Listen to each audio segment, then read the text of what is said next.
Boy, where you been? It's TeeJay, the artist. You rockin' with me. You are the smartest, and we back with another video, man, which is part 3.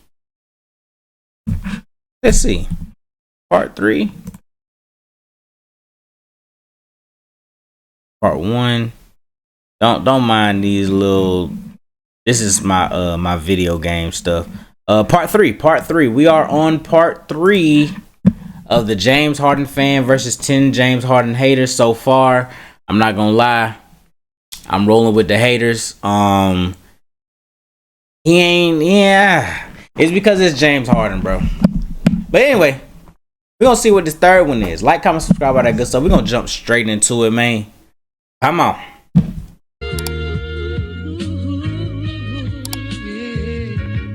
Could you turn me up in the headphones a little bit? Stuff, and I'm telling you, when you watch these 7-year-olds shooting step back threes, that's all Harden. This and especially when you see the other guy. This the last. What's the name? This the last topic. Like, who are the guys who imitate Harden now from part 2? Foul stuff. You know, Luka, SGA. That list goes on pretty well too. That is another one of those skills. All right, my boy. What your next claim is? Certainly didn't do for whatever reason. What's the next claim? At the end of the day, when James Harden gets his own theme song for highlights, then all right, I'm gonna write one. We can have that conversation. All right. My next claim is Harden's 2018 season was the best season we've seen from a guard since Jordan's 88 season. All right, bro. You now see, I'm not a stat and historian, because now you basically saying is James Harden 2018 season is better than anything from 89 all the way to 2017 as a guard. You have Allen Iverson's season where he took a game off of Kobe and them. You got a Kobe season in which the man dropped 81. He had that stint where he was just dropping 40, 50, 60, 50, 80. You got that stint. You got Jordan still. Jordan is still in that. I'm trying to see, like, what do you mean? And then how can he have the best season as a guard? He didn't even win the whole thing. Let's not even mention Steph is in that as well. Also, Russell Westbrook averaged a triple-double.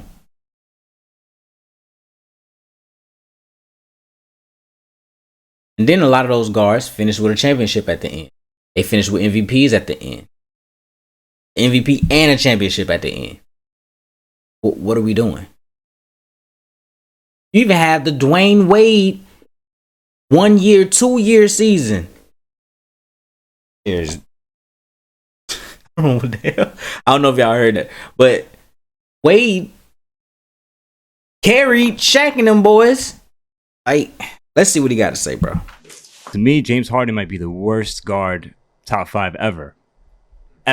So here, let's just break it down. We can even talk about 2018. 2017, he loses to a Kawhi-less Spurs, right? Mm-hmm. 2018, against the Warriors, he shoots and misses 27 three-point shots, gets kicked out. I'm glad y'all put this, because somebody would have believed that. The Rockets did, and he was a part of it. 2023, with Celtics, he gets bounced out after he blew a lead. I mean, how can you say that he's even influential, the best, or had a great season? Okay, bro, that is not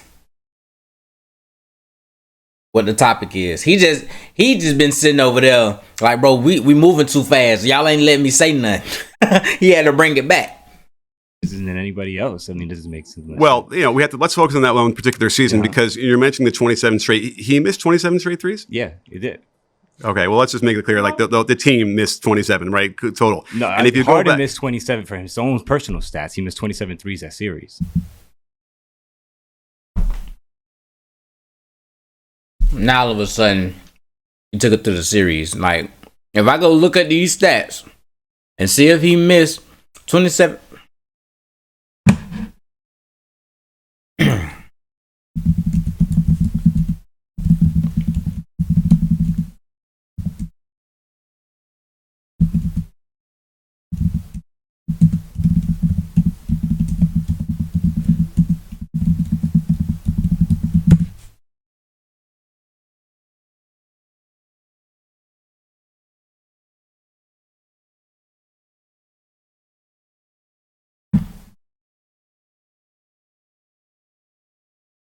They just keep talking about the Rockets.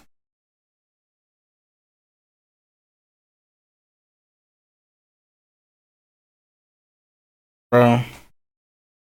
Anyway, it just keep talking about the Rockets. It doesn't say that James Harden himself missed them, but all right, come on. Oh, okay. Well, I mean, the thing is in Game 7 when they missed 27 straight threes, and you see the first one. I believe Buddy is misinformed, and he has been running with that topic. He just got caught, and then he changed it right then and there. We caught you, bro. You don't know basketball, bro. That they miss is him getting mauled, and then the next one he missed, he's getting mauled. Like, it was a very strange series on that one. You have to acknowledge that, like, the referees for whatever reason decided to, and we can maybe figure that out why. And for Game 7, they needed the Warriors to go through. That was ridiculous, and I had to do a whole video on that. Why, like, they missed so many calls in that Game 7, and we were talking about conspiracies, right? Like, I don't even want to get into that, okay. But at some point. So, right. But let's focus on that 2018 season. Not a conspiracy. Season. There's been no guard in the NBA that's had better teammates than James Harden. He had Durant twice, Westbrook twice, CP3 now twice, Dwight Howard, Kyrie Irving. How many? Somebody finally said Dwight Howard. Caliber, Kawhi Leonard, Paul George. How many names do we have to give him to at least win something? Right. I mean, okay. He's never been to a finals. He's never won a ring. I mean, how much more help can you get the guy? I mean, do we have to walk him to the finals? I don't know what we need to do here. Like, well, so here's the thing.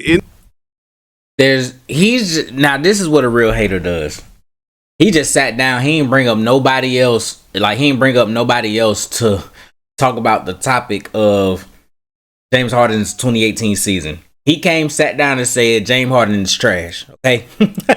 In his prime, when he was at his height, he had pound for pound the worst teammates. Maybe more than like Melo may have been the only guy. How could you say the worst teammates when I just rattled off all NBA and MVP? So after the prime, when he became somebody else, he was playing with those. Now the Kyrie thing in Brooklyn was an absolute mess from the absolute start, and it wasn't his fault. And so I don't blame him for wanting to get out of that. You blame him for being? That is true. That was more of Kyrie's fault. Kyrie had his awakening. He had his own views on things, and that's what really hindered that team. A coach killer. I don't think Harden's a coach killer. So where are his coaches today? D'Antoni, Steve Nash, Kevin McHale. They're all on the couch. I mean, He lost them Nash, all their jobs. Oh, I don't think so. I think Steve Nash did his own work on that as well. Okay. Steve Nash wasn't a good coach. Steve Nash wasn't a good coach. Now you talk about coach killer, get him out the chair, because he just talking about James. Like, he not bringing up anybody that has a better season than him. So, like, this is pointless right now. You should have sat in the chair on the other topics. Managing that team. So, but remember, like with the COVID thing, Kyrie refused to get a vaccination. He wouldn't play. The team wasn't there. And remember when they did have it going and they got it together, they pretty much had the Bucks on the road to beat the Bucks. If Michael Jordan was on that team, do you think that they would have not chose to play? Do you think that they would have just cultivating talent and bringing together a group? Has to do with greatness as well. Michael wasn't going to change Kyrie's mind about the COVID vaccine, I don't think. Okay. But would Michael have won those games? Like, yeah, maybe, because Michael is the greatest of all time. I just think if he would have regarded more respect from the NBA and his teammates, he would have had them actually playing or reconsidering. So, well, that's interesting. Yeah. All right. The fan won versus him. Complete rubbish. Wait, what is it? His teammates. He would have had them actually won versus him. Considering. So, well, that's interesting. Yeah. All right. Yep. That is complete rubbish. Okay. 2018, he had a lot of stats. I give him that.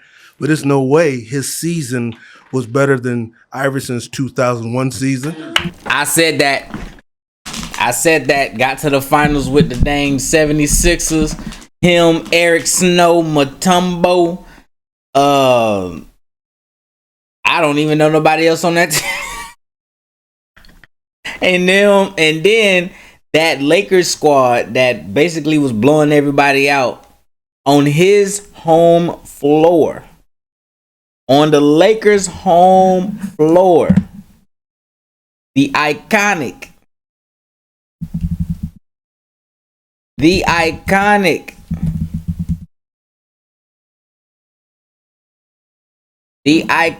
step over happened.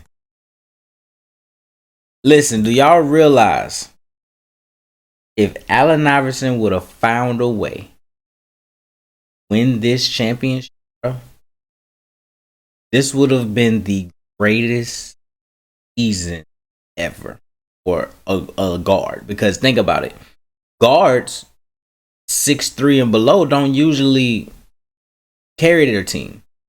Got Steph, but it's a lot of things that happen for Steph to get those. This would have been one of the greatest seasons because he took down the mighty Kobe and Shaq. Would have been crazy. And that definitely is better than James Harden 2018 season. But anyway, keep going. Oh. We can't say that Harden's 2018 Oh, he's a 76ers fan. was better than Derrick Rose. Ooh, I ain't even bring up Derrick. Say it's better than Westbrook's MVP season.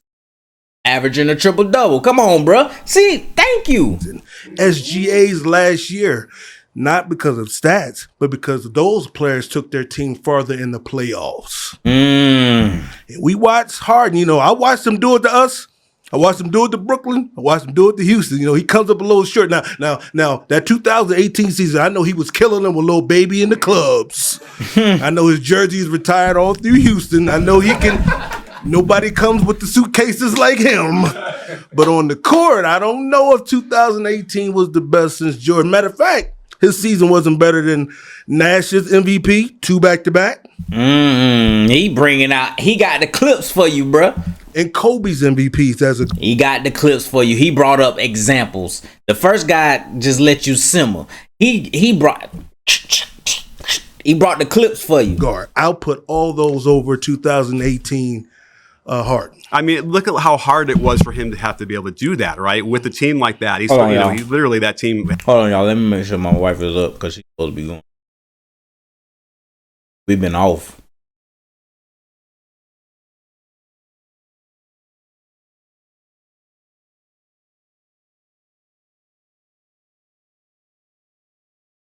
Not being there.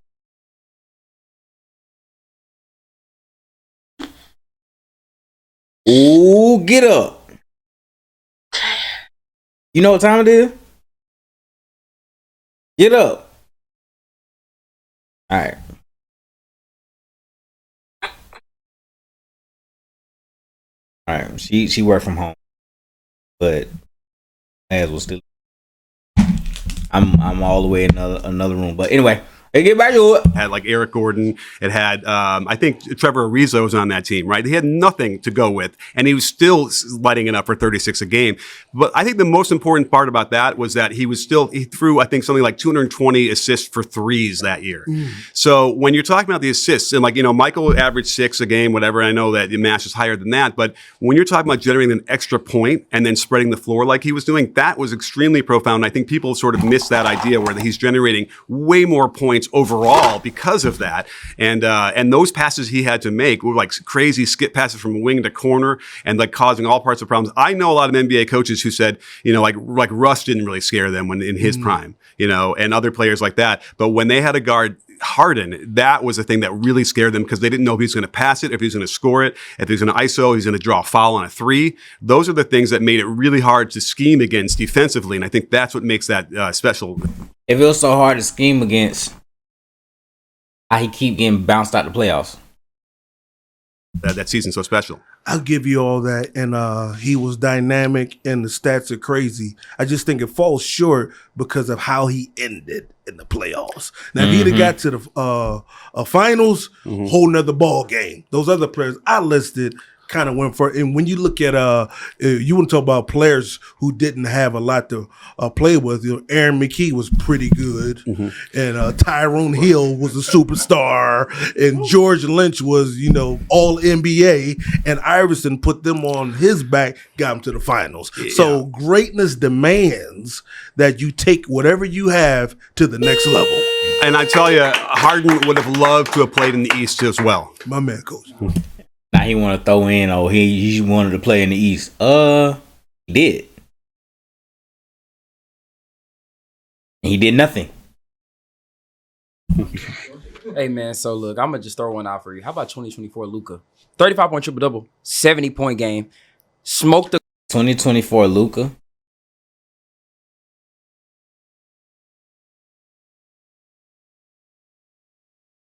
He must have just started watching basketball. 2024 Luka is not a thing. I'm sorry. 2024 Luka, is that the Mavs finals? No, that's Thunder. 2023 Luka? The Clippers in 6, smoked the Thunder in 6, smoked the Wolves in 5, and took his team to the finals. He was just outmatched in the finals, but he did what he got to do. We're talking about that. Come on, man. 23. I mean, I'll throw this out there. Did Luka inspire a team to actually have to play behind him, behind the ball? He changed defense like forever. But they had Utah and they had Milwaukee playing literally behind him because he was so That's true. good at the step back 3-pointer that they tried to force him into the mid range, which didn't really work. So I don't think that Luka changed defenses like that. Where did so that season specifically, what did that lead to James Harden in the playoffs? Is that when they lost in 6 games to the Warriors? Oh, they lost in the Western Conference? Yeah. Luka smoked the Western Conference every series. All this don't matter, man. Regular season, it was great. He had a great regular season. There's no doubt in my mind about that. But so did Luka. A 35-point triple-double for a guard. Come on now. And guess what? You can say Harden had the 60-point games. Luka dropped 70. And he did it really was sitting out a lot of majority of that fourth quarter. Yeah. He did. I mean, well, Harden ended up being better at drawing fouls and getting the line. Oh, come on, man. And I think he shot threes better as well. Since when is drawing fouls just like this big skill that we can brag on? Drawing fouls is really impactful, right? Because now you get the other team in foul trouble. You get into the line earlier. I didn't say it your wasn't teammates. impactful. I said like that we brag on in terms of I had a better season than you because I draw more fouls. Yeah. No. I mean, let's It took me a while for this particular part, as in the foul part, because yes, it does take some amount of skill to always get fouls.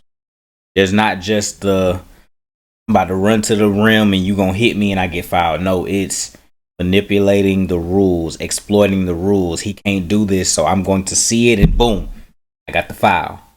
That is a skill. Because now your body is always, or your hands on the hip, boom, foul. Some people just keep playing basketball, get hand on the hip, but they just keep playing. James Harden and Shai Gilgeous-Alexander, Luka, they always see these certain things. They're like, you know what? Here's a moment I can get 2 extra points. Foul. So it is a skill. It's a skill. that puts the other team in peril. It puts them in the bonus earlier. I mean, that's a then you start doing stupid shit like guarding somebody from behind. really important So was Luka thing. not drawing fouls? He does draw fouls. We'll have to look at the numbers. I think that Harden had. What about in clutch moments that season? Who was better in the clutch? You have to tell me. It was Luka. It was Luka. You have to show me that Luka, number. come on now. Western Conference Finals. We already know what he did. I hear you. Listen. You want to talk about a step back? He hit the step backs when it mattered the most. Against Rudy Gobert, the fake decoy. Step back, looked him in his eyes, and he looked him dead in his eyes. You know what he told him? Yeah. You can't guard me. And that just is what it is. Yeah. Okay, I'm going to be fair. Uh-oh. All right. To you, right? Because you said it's the best guard season. So we'll just stick to the regular season because the MVP is a regular season award. Thank you. I thank you for agreeing because you just walked yourself into a corner, right? Oh, you can't play with him. If you could talk about the greatest guard He about to talk about Curry, ain't he? He got the Curry shirt on. He about to talk about Curry. regular season ever, right? And Yeah. that was Oh, no. Stephen Curry, Oh. yes? And this is why we have to say it, right? Averages 30 points per game, 50, 45, 90. You know, typically people say 50, 40, 90. He shot 50, 45, 90, okay? On that points per game, on that efficiency, that has never been done. Then we could talk about the other things he did in that season. He broke the NBA all-time three-point record for a season, right? And then last but not least, we don't just talk about the individual stats. We can also talk about what he did for the team. 73 and 9. Didn't he break his own record? Like he set the record and then broke his own record?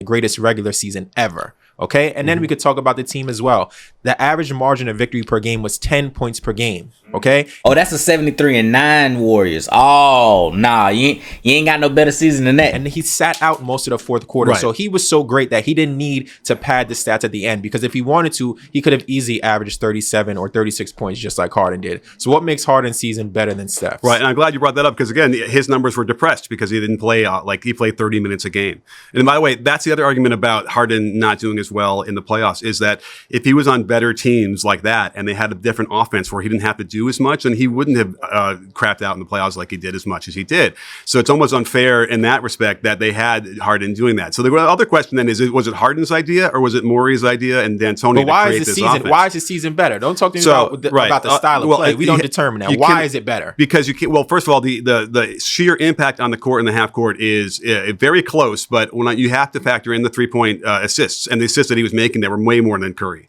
Right? He was facilitating a lot more than Curry. And that puts some kind of pressure on the team defense that Curry you make doesn't a always. Great point. We talk about putting pressure on defense. You know that Steph Curry does a thing called a hockey assist, right? So where he gives the ball to Draymond Green and then he relocates, which is the most amount of pressure you could ever put on a defense, because you talk about he can do it with the ball and without the ball. And some of those things aren't even measurable because there aren't even stats to talk about. You just got to go in and watch the games, right? Also, how can he say James Harden had to carry this team and James Harden didn't really have teammates, but then same breath say that he's getting the 3-point assists, which means the team is the ones hitting the threes, but you just said the team was trash.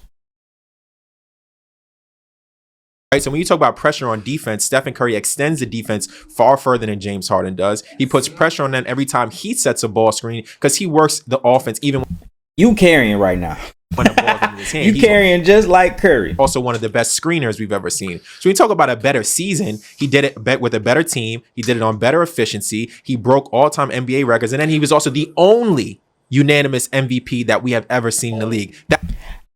And you know why he's the only unanimous person? Because the man from Denver voted for Carmelo Anthony. Here he was supposed to vote for LeBron. Say that. But you carrying though. You carrying like an and one player. You got the carry going on. That tells you right there that he had the greatest guard season, if not the greatest regular season ever. Got him. All right. Look at his face. My next This is the next topic. We're going to stop this video right here. We're going to go into the next one, but let's see what we claim got is to that say. drawing fouls is a skill, and James Harden has mastered it. I mean, that's obvious one. It is a skill. We're going to see what they got to say. He might win this next topic. But anyway, like, comment, subscribe, all that good stuff, man. Peace.